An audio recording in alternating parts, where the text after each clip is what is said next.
ये कक्षा 9 क्लास के ऑब्जेक्टिव का वीडियो है जो अच्छी तरह से देख ले। पहला क्वेश्चन है प्रकाश वर्ष इकाई है, तो प्रकाश वर्ष किसका मात्रक है? तो दूरी का प्रकाश वर्ष मात्रक है। समतल कोण अनुपात है, तो समतल कोण दूरियों का अनुपात है। 10 मेगावाट बराबर है, तो 10 मेगावाट 10 पर पावर 7 वाट के बराबर है। ओमेगा, इसको ओमेगा, ये ओमेगा का संकेत है, तो ओमेगा संकेत है, तो ये इसको बोलते हैं कि ये ओमेगा जो है किसका संकेत है? तो कोणीय कोणीय वेग का संकेत है। यानी 4 का आंसर हो जाएगा आपका बी। 5 है ओडोमीटर मापता है। ओडोमीटर मापता है, तो ओडोमीटर दूरी को मापता है। यदि किसी वस्तु का विस्थापन शून्य है तो उस वस्तु द्वारा तय की गई दूरी है, तो इसमें हो जाएगा शून्य अथवा शून्य नहीं भी हो सकता है, डी हो जाएगा। अगला क्वेश्चन है 7 नंबर। 30 न्यूटन का कोई बल 5 केजी की किसी वस्तु पर 2 सेकेंड तक कार्य करता है, तो वस्तु का त्वरण होगा। तो त्वरण बराबर सूत्र होता है बल बटे द्रव्यमान। यानी बल हमारा क्या है? बल 30 न्यूटन हो गया, द्रव्यमान क्या है? 5 केजी है। तो यानी 5 से 30 में भागा दे देंगे तो क्या हो जाएगा? 30/5 यानी 5 छक्का 30 यानी 6 मीटर प्रति सेकेंड स्क्वायर हो जाएगा आंसर। 1 न्यूटन किसके बराबर होता है? तो 1 न्यूटन जो है 1 किलोग्राम मीटर प्रति सेकेंड स्क्वायर के बराबर होता है। एम मात्रा की वस्तु आर त्रिज्या के वृत्ताकार पथ पर भी वेग से चल रहा है, इसका त्वरण है, तो इसका त्वरण हो जाएगा भी स्क्वायर बटे आर।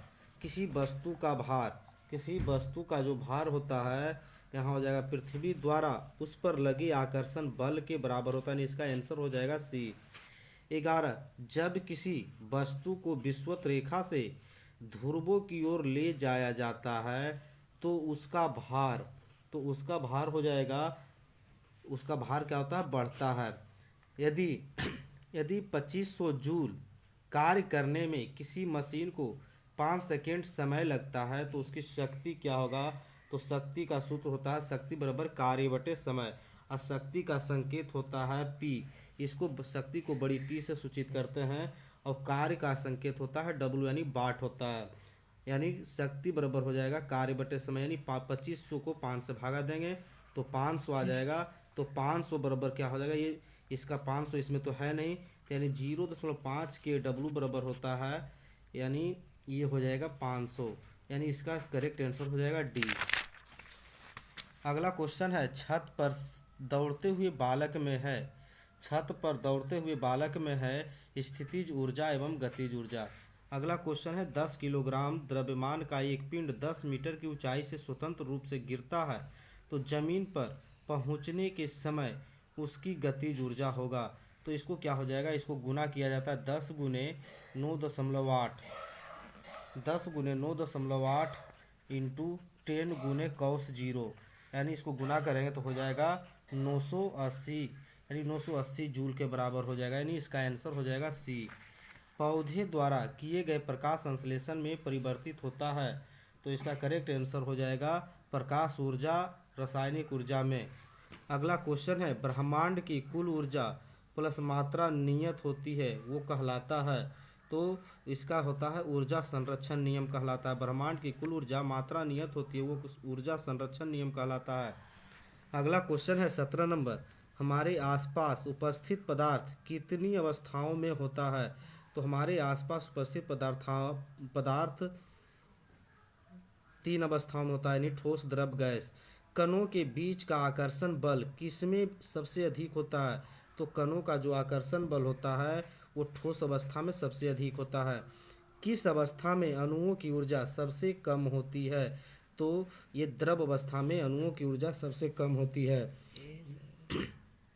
निम्नलिखित नहीं सॉरी इसके किस अवस्था में अणुओं की ऊर्जा कम होती है, यानी ठोस में होगा। निम्नलिखित में द्रव में कौन अनिश्चित होता है? तो इसका आंसर हो जाएगा आकार। अगला क्वेश्चन, वैसे पदार्थ को शुद्ध पदार्थ कहते हैं जिसमें सभी कण समान हो। अगला क्वेश्चन है विभिन्न प्रकार के कणों से निर्मित पदार्थ को क्या कहते हैं? तो इसका करेक्ट आंसर हो जाएगा यौगिक कहते हैं। निम्नलिखित में कौन कोलाइड है? तो कौन कोलाइड है? तो इसका करेक्ट आंसर हो जाएगा गोंद, डी हो जाएगा। निम्नलिखित में कौन तत्व है? तो इसका आंसर हो जाएगा ऑक्सीजन एक तत्व है।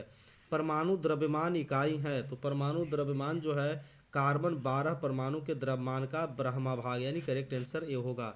100 ग्राम सोडियम और 100 ग्राम लोहा में से किसके परमाणुओं की संख्या अधिक है? तो 100 ग्राम सोडियम में 100 ग्राम लोहा की परमाणु की, यहाँ देखें Na सोडियम हो गया, सोडियम की परमाणु संख्या होता है 23 और लोहा Fe की परमाणु संख्या होता है 56, यानी 100 में 23 से भागा दे देंगे, 100 में 23 से भागा देंगे, मोल हमको निकाल रहे हैं दोनों का, तो 100/23 यानी इसका भागा देंगे तो आ जाएगा 4.34, और इसका 100 में 56 से भागा देंगे तो ये आ जाएगा 1.48, यानी इसमें हो जाएगा लोहा की सोडियम के परमाणु संख्या क्या हो जाएगा? अधिक हो जाएगा। अगला क्वेश्चन है एसटीपी पर किसी गैस का 1 मोल का आयतन। तो एसटीपी का फुल फॉर्म होता है स्टैंडर्ड टेम्परेचर एंड प्रेशर, यानी मानक तापमान और दबाव। तो इसका जो होता है 1 मोल का जो आयतन होता है ये हो जाएगा 22.4 लीटर। अगला क्वेश्चन है निम्न में किस तत्व का कोई समस्थानिक नहीं होता? तो इसका करेक्ट आंसर हो जाएगा सोडियम। अगला क्वेश्चन है सबसे अधिक समस्थानिक किस तत्व के होते हैं? तो टीन हो जाएगा। जल प्रदूषण का अर्थ है, तो जल प्रदूषण का अर्थ हो जाता है इसमें तीनों हो जाएगा, कीटाणु, जल में घुले ऑक्सीजन, जल के तापक्रम में अप्रत्याशित वृद्धि, यानी तीनों हो जाएगा। अगला क्वेश्चन निम्न में कौन वायु प्रदूषक नहीं है? तो इसका आंसर हो जाएगा CO2। अगला है वायु प्रदूषण के नियंत्रण के लिए निम्न में कौन आवश्यक है? तो इसमें हो जाएगा तीनों, यानी इसका करेक्ट आंसर डी हो जाएगा। प्रत्येक सजीव कोशिका में निम्नलिखित में कौन निश्चित रूप से पाया जाता है? तो राइबोसोम। अंतः प्रद्रव्य जलिका निम्नलिखित में किस क्रिया में से संबंधित है? तो इसका आंसर हो जाएगा इनमें से कोई नहीं। कोशिकाओं का सूक्ष्म संरचना किस यंत्र के द्वारा देखा जाता है? तो इलेक्ट्रॉन माइक्रोस्कोप के द्वारा। कोशिका सिद्धांत का प्रतिपादन किसने किया? तो कोशिका सिद्धांत का प्रतिपादन अस्लीडेन एवं स्वान वनस्पति शास्त्र के वैज्ञानिक ने 1828 ईस्वी और 1838 और 1839 के बीच में किया था, और कोशिका की खोज रॉबर्ट हुक ने किया था।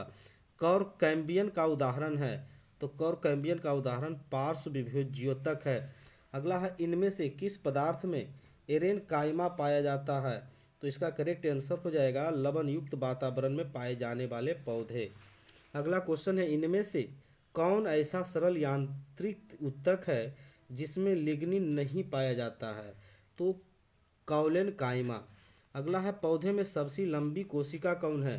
तो पौधे में सबसे लंबी कोशिका रेशा होता है, और मानव में सबसे लंबी कोशिका तंत्रिका कोशिका होता है। जन्म के समय ऊपरी ओठ का फटा होना किस तरह का रोग है? तो ये हो जाएगा पैदाइशी रोग। एक व्यक्ति स्वस्थ तब कहलाता है जब वह मुक्त होता है, तो यह रोग एवं मानसिक तनाव से जब मुक्त रहता है कोई व्यक्ति तो स्वस्थ कहलाता है। ऐसे रोग जो बहुत समय तक बने रहते हैं कहलाते हैं, तो ये चिरकालिक कहलाते हैं। संक्रमित मादा एनोफिलीज मच्छर के काटने से फैलने वाले रोग होता है, तो ये मलेरिया, मच्छर काटने से मलेरिया होता है। इनमें से कौन पादप संवर्धन के उद्देश्य नहीं है? तो इसका करेक्ट आंसर हो जाएगा लंबे और झड़ीदार पौधे का विकास। इनमें से कौन भारत में हरित क्रांति के जनक माने जाते हैं? तो इसका करेक्ट आंसर हो जाएगा MS स्वामीनाथन। हरित क्रांति के जनक MS स्वामीनाथन है। फल, सब्जियां और फलों के विकास का अध्ययन क्या कहलाता है? तो इसका करेक्ट आंसर हो जाएगा फ्लोरिकल्चर। जून से अक्टूबर तक लगाए जाने वाले फसल को क्या कहा जाता है? तो जून से अक्टूबर तक लगाए जाने वाले फसल को खरीफ फसल कहा जाता है।